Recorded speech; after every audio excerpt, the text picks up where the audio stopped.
Let's mic history को जानो।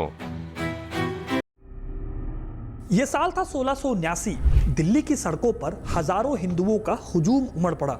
इस वक्त मुगल बादशाह औरंगजेब को कहीं बाहर निकलना था, लेकिन हिंदुओं ने उनका रास्ता रोक लिया। ये भीड़ गुस्से में थी और औरंगजेब के एक फैसले को लेकर बेहद नाराज थी। मुगल इतिहासकार काफी खान कहते हैं कि प्रदर्शन करने वाले हिंदुओं ने औरंगजेब का रास्ता रोकने की कोशिश की। उनकी मांग थी कि औरंगजेब द्वारा लगाया गया करीब 100 साल पुराना टैक्स हटाया जाए। बहुत देर तक प्रदर्शन चला, लेकिन औरंगजेब को इससे कोई मतलब नहीं था। उसने अपने सैनिकों को आदेश दिया कि जितनी जल्दी हो सके उतनी जल्दी भीड़ को रफा दफा किया जाए। कफी खान कहते हैं कि आदेश मिलते ही सेना हिंदुओं की भीड़ पर टूट पड़ी। कुछ ही देर में भीड़ खत्म हो गई। बची हुई थी तो सड़कों पर हिंसा में मारे गए लोगों की लाशें, घायल और बिलखते हिंदू। ये हिंदू जिस टैक्स का विरोध कर रहे थे उसे औरंगजेब के परदादा यानी अकबर ने हटाया था। करीब 100 साल बाद औरंगजेब ने इस टैक्स को दोबारा लगाकर हिंदुओं को भड़का दिया था। इस टैक्स का नाम था जजिया टैक्स, एक ऐसा टैक्स जो हिंदुओं और इस्लाम से अलग दूसरे धर्मों को मानने वाले लोगों को देना पड़ता था, सिर्फ इस वजह से कि ये लोग इस्लाम को नहीं मानते थे। औरंगजेब ने इसी टैक्स को दोबारा लगाकर हिंदुओं को भड़का दिया था। हिंदुओं के लिए यह टैक्स सिर्फ जेब पर बोझ नहीं था, बल्कि गुलामी का प्रतीक था। अब सवाल आता है कि औरंगजेब, जो कि दुनिया का सबसे ताकतवर बादशाह था, जिसके पास दुनिया की 1/4 जीडीपी के बराबर पैसा था, उसने आखिर जजिया टैक्स क्यों लगाया? आखिर मुस्लिम राजा हिंदुओं या दूसरे धर्मों को मानने वाले लोगों पर जजिया जैसा टैक्स क्यों लगाते थे? क्या है ये जजिया, इसका मतलब क्या है और इसका पूरा इतिहास क्या है? और औरंगजेब के जजिया कर को ना चुका पाने की कीमत क्या होती थी, आज सब जानेंगे इस वीडियो में। तो वीडियो को अंत तक जरूर देखिएगा, क्योंकि अपना इतिहास नहीं जानोगे तो खुद को कैसे पहचानोगे। गाइस, आगे बढ़ने से पहले आपको बताऊं कि कीवी ने लॉन्च किया है एक ब्रांड न्यू क्रेडिट कार्ड जिसका नाम है यूपीआई क्रेडिट कार्ड। ये क्रेडिट कार्ड बहुत ही अमेजिंग है। अमेजिंग मैं इसलिए कह रहा हूं बिकॉज आपको इस क्रेडिट कार्ड में कैशबैक भी मिलेगा। इसमें अच्छी बात यह है कि इस क्रेडिट कार्ड से 5% का कैशबैक आप यूपीआई ट्रांजैक्शन में भी ले सकते हो। अब आज की डेट में हम लोग मैक्सिमम ट्रांजैक्शन यूपीआई से ही करते हैं, यानी कि 5% कैशबैक आपका पक्का है। और आपको यहाँ पर रिवॉर्ड पॉइंट्स भी मिलेंगे, एयरपोर्ट लाउंज एक्सेस भी मिलेगा, और जो सबसे बेस्ट चीज़ है वो ये है कि ये क्रेडिट कार्ड आपको लाइफ टाइम फ्री दिया जा रहा है। मतलब इस कार्ड को लेने के लिए ना तो कोई ज्वाइनिंग फीस है और ना ही फ्यूचर में कोई एनुअल चार्जेस आपको देने हैं। तो ये कार्ड अगर आप ले लेते हो और उसके बाद अगर आप कार्ड यूज नहीं भी करते हो तो भी आपको इस क्रेडिट कार्ड से कोई नुकसान नहीं है। इस क्रेडिट कार्ड पर आपको 5% तक का कैशबैक मिल रहा है। आजकल 5% का कैशबैक बहुत ही कम क्रेडिट कार्ड्स में देखने को मिलता है। कार्ड के बाकी डिटेल मैंने डिस्क्रिप्शन में डाल दिए हैं, तो देर किस बात की है, जल्दी से इस क्रेडिट कार्ड को अप्लाई करो और ढेर सारा रिवॉर्ड और कैशबैक पाओ। वैसे तो औरंगजेब ने साल 1679 में जजिया लगाया था, जब वो 20 साल तक शासन कर चुका था, लेकिन जजिया का इतिहास इससे और भी ज्यादा पुराना है। औरंगजेब के जजिया लगाने के पीछे की वजहों को समझने के लिए आपको जजिया टैक्स के बारे में और इसके इतिहास के बारे में जानना पड़ेगा। जजिया कर का जिक्र मिलता है कुरान में। कुरान की सूरा 9 और आयत 29 कहती है, Believe in Allah or in the last day, and who do not consider unlawful what Allah and His Messenger have made unlawful, and who do not adopt the religion of truth from those who were given the scripture, until they give the jizya willingly while they are humbled. अल मरवादी और इब्न खालदून जैसे इतिहासकार इसी आयत को जजिया कर का स्रोत मानते हैं। इसी के तहत शरिया कानूनों में भी जजिया कर का जिक्र मिलता है। जजिया एक तरह का प्रोटेक्शन टैक्स होता था। यह टैक्स उन नॉन मुस्लिम्स को देना होता था जो इस्लामिक राजा के राज्य में रहते थे और इस्लाम धर्म को नहीं मानते थे। इन्हीं लोगों को जिम्मी कहा जाता था और जिम्मी लोगों के ऊपर लगने वाले इस टैक्स का नाम जजिया पड़ गया था। यह टैक्स देने का मतलब था कि इस्लामिक रूलर अपनी नॉन इस्लामिक जनता की सुरक्षा करेगा। साथ ही टैक्स देने वाले व्यक्ति के साथ सेना में शामिल होने की जबरदस्ती नहीं की जाएगी। वहीं जो भी जजिया टैक्स नहीं देगा उसकी सुरक्षा की जिम्मेदारी इस्लामिक राजा की नहीं होती थी और उसे जबरदस्ती सेना में भर्ती किया जा सकता था। 7वीं सदी में इस्लाम के आने के बाद से जजिया टैक्स को वसूलने की परंपराएं मिलती हैं। राजा की तरफ से इस्लाम ना मानने वाले लोगों की सुरक्षा के बदले लिए जाने वाला टैक्स आगे चलकर लोगों के आर्थिक शोषण और सामाजिक बेइज्जती का टूल बन जाता है। कई इतिहासकार औरंगजेब द्वारा लगाए जाने वाले जजिया के पीछे ये आधार भी मानते हैं। इसे मैं आपको आगे बताऊंगा डिटेल में। फिलहाल के लिए अगर देखा जाए तो ऐतिहासिक रूप से भारत से भी पहले जजिया कर कई इस्लामिक साम्राज्यों में वसूला जाता था। उदाहरण के लिए उम्मय्यद खलीफा के टाइम पर नॉन मुस्लिम से टैक्स लिया जाता था। उस दौर में इस्लाम ना मानने वाले लोगों की संख्या भी बहुत ज़्यादा थी, इसीलिए ऐसे लोगों से खूब टैक्स मिला करता था। हालांकि उमैयद खलीफा के दौरान जजिया वसूलने में लोगों के ऊपर खूब बर्बरता भी की जाती थी। जो जजिया नहीं दे पाता था उसे कड़ी से कड़ी सजा दी जाती थी, जैसे कि लोगों को बंदी बना लेना, गुलाम बनाकर बेच देना, उनकी प्रॉपर्टी को जब्त कर लेना और वर्स्ट केस सिनारियो में जबरन इस्लाम में परिवर्तन करा देना। भारत में भी जजिया का कुछ ऐसा ही इतिहास रहा है। साल 712 में जब सिंध के राजा दाहिर को मोहम्मद बिन कासिम ने हराया तो पहले सिंध में और फिर साल 713 में मुल्तान पर कब्जे के बाद मुल्तान में टैक्स लगाया गया। इंटरेस्टिंग बात यह है कि इसके बाद जजिया टैक्स का उदाहरण देखने को मिलता है तब जब कुतुबुद्दीन ऐबक ने दिल्ली से शासन करना शुरू किया। ऐबक दिल्ली की सल्तनत पर बैठे थे साल 1206 में और गद्दी पर बैठते ही उन्होंने जजिया टैक्स का ऐलान कर दिया। ऐबक के फरमान से हिंदू आबादी नाराज हो गई थी, लेकिन फिर भी लोगों को टैक्स देना पड़ता था। अब यहाँ पर आपको बताऊं तो जजिया सभी लोगों से नहीं लिया जाता था। इस टैक्स में महिलाओं को, बच्चों को, बूढ़े लोगों को छूट मिली हुई थी, क्योंकि माना जाता था कि ये लोग कमाई नहीं कर सकते थे। वहीं इस टैक्स से ब्राह्मणों को भी दूर रखा गया था, क्योंकि माना यह जाता रहा है कि ब्राह्मण खुद दूसरों को शिक्षा देकर और भिक्षा मांगकर अपना गुजारा करते हैं। इसके साथ ही वो लोग भी जजिया नहीं देते थे जो लोग सेना में शामिल हो जाते थे। जजिया उन्हीं लोगों को देना होता था जो लोग सही सलामत, हेल्दी और कामकाज करने वाले लोग होते थे। इसी आधार पर अलाउद्दीन खिलजी के काल में बड़े पैमाने पर जजिया वसूला गया।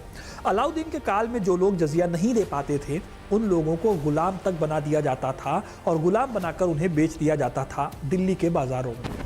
ठीक ऐसे ही सिस्टम में 14वीं सदी में बदलाव आया जब तुगलक सुल्तान फिरोज शाह तुगलक ने ब्राह्मणों पर भी टैक्स लगा दिया।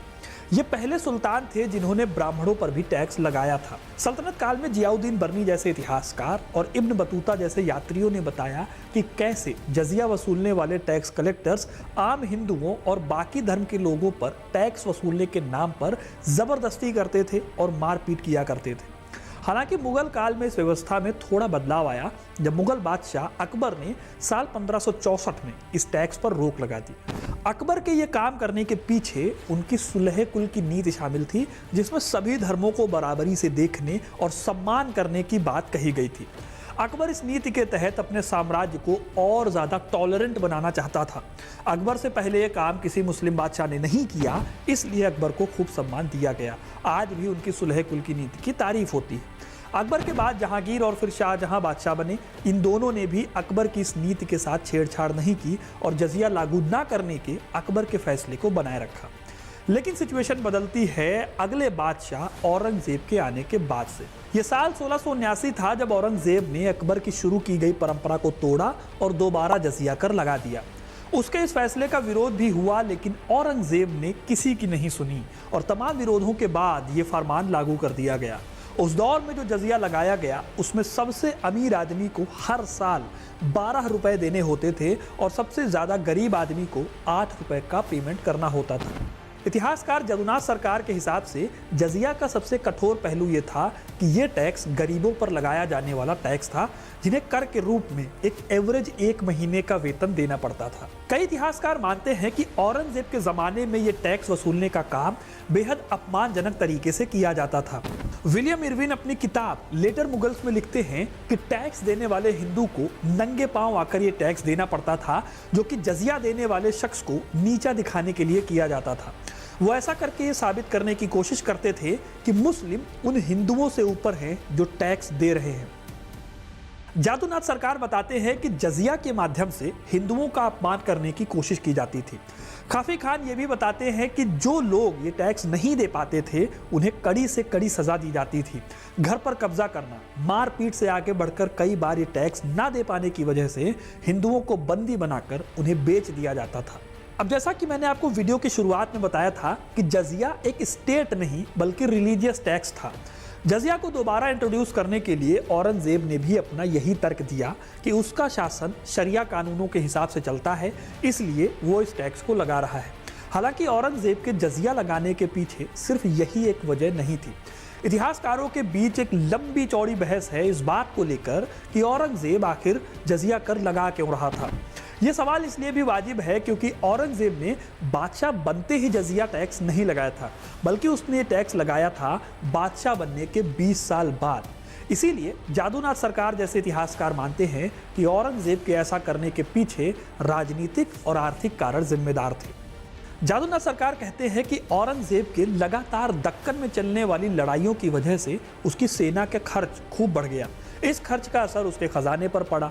सेना के खर्चे का बोझ कम करने के लिए उसे आमदनी के नए सोर्सेस चाहिए थे, इसलिए उसने जजिया को रीइंट्रोड्यूस किया।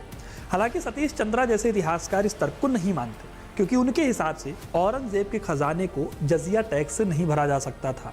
जजिया की वसूली बहुत कम हुआ करती थी, ये इतनी नहीं थी कि औरंगजेब के खर्चों को पूरा कर पाने में कोई सिग्निफिकेंट असर डाल पाती। सतीश चंद्रा कहते हैं कि जजिया एक सिंबॉलिक टैक्स था जो औरंगजेब ने इसलिए लगाया ताकि वो एक इस्लामिक बादशाह की तरह खुद को स्थापित कर सके। वही कुछ इतिहासकार, खास तौर पर अगर बात करूं विलियम इरविन जैसे इतिहासकार की, तो वो ये मानते हैं कि औरंगजेब एक कट्टर इस्लामिक बादशाह था। जजिया को लागू करके वो इस्लाम की सत्ता को स्थापित कर सकता था और नॉन मुस्लिम्स, खास तौर पर हिंदुओं को साइड लाइन कर सकता था। अपनी इस बात को साबित करने के लिए विलियम ये तर्क देते हैं कि औरंगजेब ने हिंदू मंदिरों को तुड़वाया और गैर मुसलमानों को उनके सार्वजनिक त्योहारों को मनाने पर बैन लगा दिया था। इस तरह से अगर आप देखें तो इतिहासकार अलग अलग कयास लगाते हैं कि आखिर औरंगजेब ने जजिया कर क्यों लगाया होगा। इसी कड़ी में एम अथर अली जैसे इतिहासकार कहते हैं कि औरंगजेब को एक धार्मिक कट्टर की बजाय एक ऐसे बादशाह के तौर पर देखना चाहिए जो अपने फायदे के लिए नीतियां बनाता था। औरंगजेब के दरबार में सबसे ज़्यादा हिंदू अधिकारी थे सभी मुगल बादशाहों के कंपैरिजन में। उसके सैन्य अभियानों में हिंदू सेनापति सेनाओं को लीड करते थे। इसी तरह से अथर अली अपना हिसाब देते हैं कि औरंगजेब ने जजिया टैक्स लगाकर उन कट्टर मुसलमानों को अपने साथ करने की कोशिश की जो हिंदुओं को तवज्जो दिए जाने पर नाराज थे। मशहूर इतिहासकार मुजफ्फर आलम भी कुछ ऐसा ही मानते थे। उनके हिसाब से कट्टर मुसलमानों की लॉयल्टी को बनाए रखने के लिए औरंगजेब ने जजिया जैसा कदम उठाया था। अब इस तरह से दोस्तों देखें कंक्लूजन में तो इतिहासकारों ने कई तर्क दिए हैं, जिससे एक बात तो साफ है कि औरंगजेब एक कट्टर शासक तो था, उसमें कोई शक नहीं है, लेकिन सिर्फ इस्लामिक एजेंडा को पूरा करने के लिए औरंगजेब ने जजिया नहीं लगाया होगा, बल्कि उसके कदम के पीछे कई पॉलिटिकल, सोशल और इकोनॉमिकल मोटिव थे। हालांकि फिर भी जजिया को हमेशा से ही एक अपमानित करने वाला टैक्स माना जाता है, क्योंकि इस टैक्स को सिर्फ और सिर्फ धार्मिक कारणों से लगाया जाता था। तो दोस्तों ये था इतिहास जजिया टैक्स का। आप कमेंट करके बताओ आप जजिया टैक्स के बारे में क्या सोचते हैं। वीडियो अगर पसंद आया है तो इसे लाइक और शेयर करना ना भूलें, और ऐसी इंटरेस्टिंग कहानियों के लिए, इतिहास से जुड़े रहने के लिए हिस्ट्री कनेक्ट को सब्सक्राइब जरूर करें। धन्यवाद। आप सुन रहे थे let's mind more than radio. Follow कीजिए हमें हमारे सोशल मीडिया प्लेटफॉर्म्स पर। It's time for news. It's time for more than radio. Presenting the first radio news app, Let's Mic. Let's Mic, a news-based app on your phone where you get to watch and listen news, talk shows, interviews, radio show podcasts. On Let's Mic, you get all relevant information of TV, print, radio, podcast, and digital. Let's Mic talks about every segment of life.